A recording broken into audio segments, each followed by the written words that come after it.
রাজধানীর গুলশানে বিএনপি চেয়ারপারসনের কার্যালয়ে ব্রিফ করছেন দলটির মহাসচিব মির্জা ফখরুল ইসলাম আলমগীর।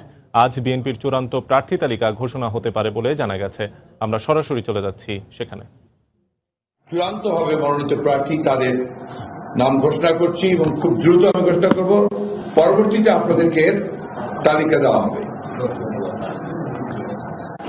আমাদের 300 আসনের মধ্যে আমরা এখন 206 জনের নাম ঘোষণা করতে যাচ্ছি এবং বাকি 94টি আসন 20 দল, ঐক্যফ্রন্ট এবং যেগুলো এখনো সিদ্ধান্ত হয়নি সেই নামগুলো প্রকাশ আগামীকাল করা হবে।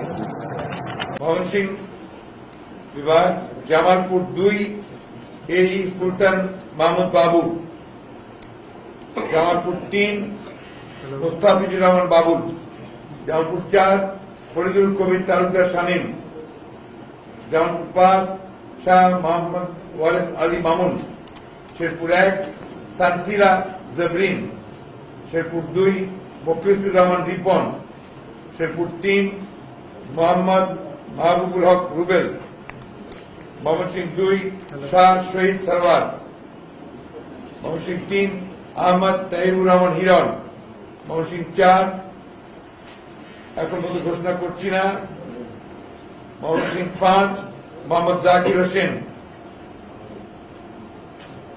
ময়মনসিংহ 6 শামসুদ্দিন আহমেদ, ময়মনসিংহ 7 মোহাম্মদ জয়নাল আবেদিন, ময়মনসিংহ 9 খুররম খান চৌধুরী, ময়মনসিংহ 11 ফখরুদ্দিন আহমেদ, নেত্রকোনা 1 ব্যারিস্টার কায়সার কামাল, নেত্রকোনা 2 মোহাম্মদ আনোয়ারুল হক, নেত্রকোনা 3 রফিকুল ইসলাম হিলালি, নেত্রকোনা 4 তামিনা জামান, কিশোরগঞ্জ 1 রেজাউল করিম খান, কিশোরগঞ্জ 2 মেজর অবসরপ্রাপ্ত আখতারুজ্জামান, কিশোরগঞ্জ 4 মোহাম্মদ ফজলুর রহমান, কিশোরগঞ্জ 5 শেখ মুজিবুর রহমান ইকবাল, কিশোরগঞ্জ 6 মোহাম্মদ শরীফুল ইসলাম।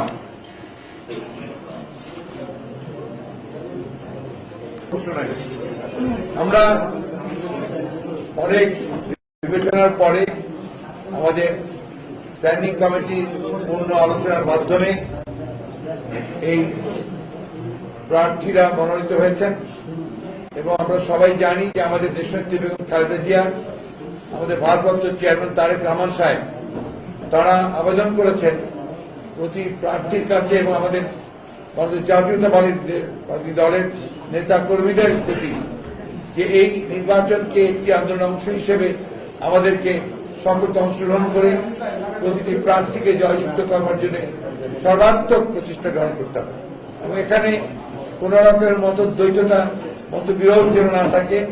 নির্বাচনকে একটি আন্দোলন অংশ হিসেবে নিয়েই এখানে বিজয় অর্জনের জন্যই আমাদেরকে চূড়ান্ত প্রচেষ্টা চালাতে হবে। এটাই হচ্ছে আমাদের চেয়ারপারসন দেশনেত্রী বেগম খালেদা জিয়া, ভারপ্রাপ্ত চেয়ারম্যান তারেক রহমানের দলের নেতা কর্মীদের প্রতি আহ্বান। আমরা জাতির কাছে আহ্বান জানাচ্ছি একই সঙ্গে যে আজকে গণতন্ত্রের উত্তরণের জন্য